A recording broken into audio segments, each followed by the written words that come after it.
Les élections sociales approchent à petits pas. Elles auront lieu entre le 9 et le 22 mai 2016, ce qui implique un démarrage de la procédure en décembre 2015.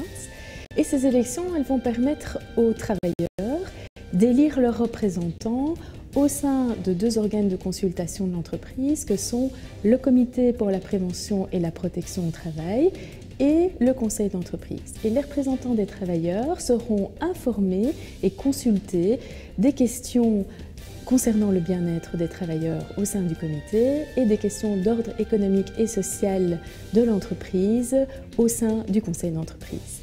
Les élections sociales servent à l'institution et au renouvellement des délégués du personnel au sein des conseils d'entreprise et des comités pour la prévention et la protection au travail.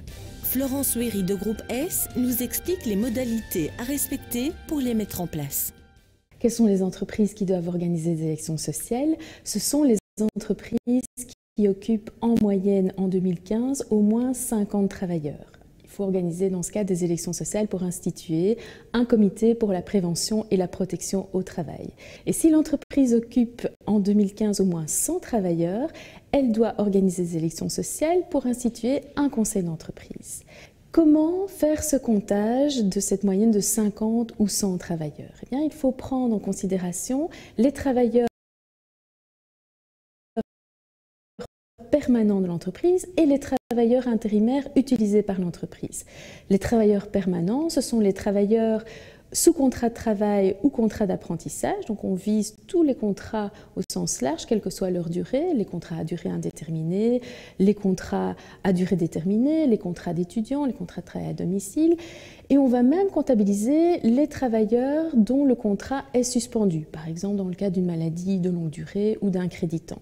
Mais pour éviter un double comptage, on ne va pas compter les personnes sous contrat de remplacement qui remplacent justement ces travailleurs dont le contrat de travail est suspendu. Pour chaque travailleur permanent, on va comptabiliser le nombre de jours pour lesquels il a été déclaré dans le système d'Emona en 2015 et on divise ce nombre par 365. Et si l'horaire de travail n'atteint pas les 3/4 de l'horaire d'un temps plein, il faut diviser ce résultat par 2. Donc un travailleur qui a été occupé toute l'année 2015 va compter comme une unité ou comme une demi-unité si son horaire de travail habituel n'atteint pas au moins les 3/4 d'un temps plein.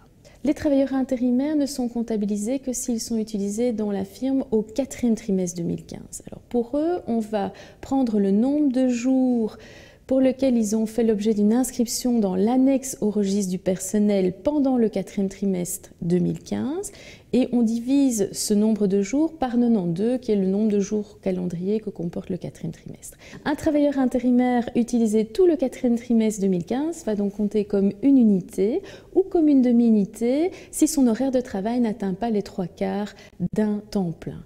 Et là aussi, on va exclure du comptage les travailleurs intérimaires qui sont utilisés pour remplacer un travailleur permanent dont le contrat est suspendu.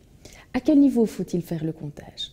On fait le comptage au niveau de l'entreprise au sens d'unité technique d'exploitation.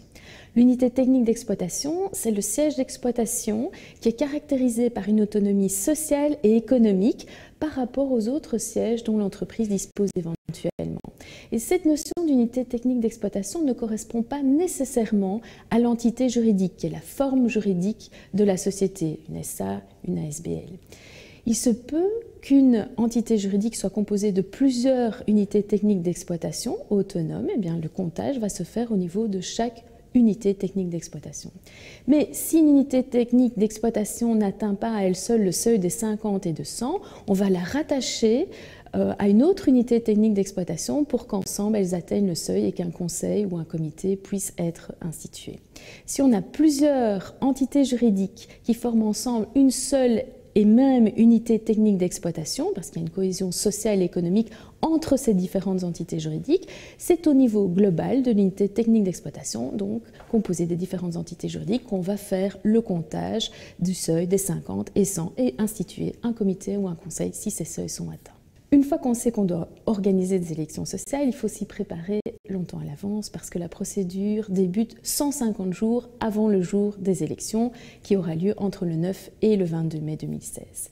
C'est donc en décembre 2015 qu'on doit poser les premiers actes de la procédure électorale. La première phase, c'est la procédure préélectorale qui dure 60 jours, de X-60 à X, et qui est la phase au cours de laquelle on va déterminer l'unité technique d'exploitation, le niveau de l'entreprise où on va instituer le comité, le conseil. Et on va aussi établir la liste du personnel direction et pour le conseil d'entreprise, la liste du personnel cadre.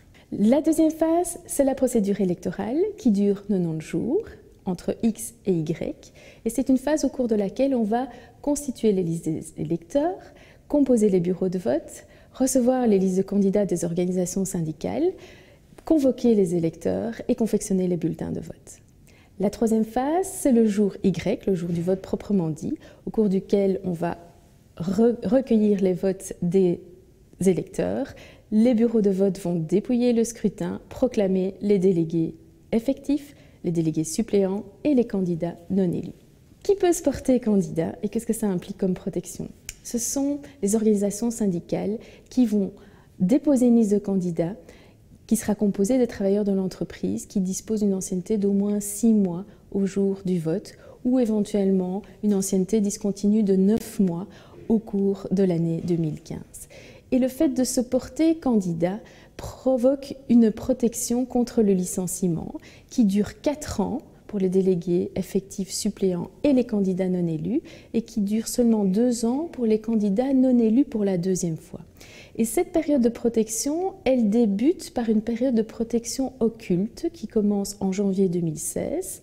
À ce moment-là, en fait, l'employeur ne sait pas encore qui sera présenté comme candidat sur les listes présentées par les organisations syndicales, puisque celles-ci ne les présenteront qu'en mars 2016.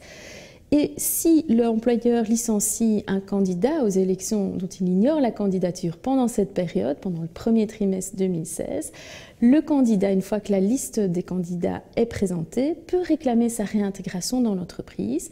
Et si l'employeur n'y donne pas suite, ne réintègre pas le candidat, à ce moment-là, il pourra réclamer le paiement d'une indemnité de protection qui correspond à plusieurs années de rémunération.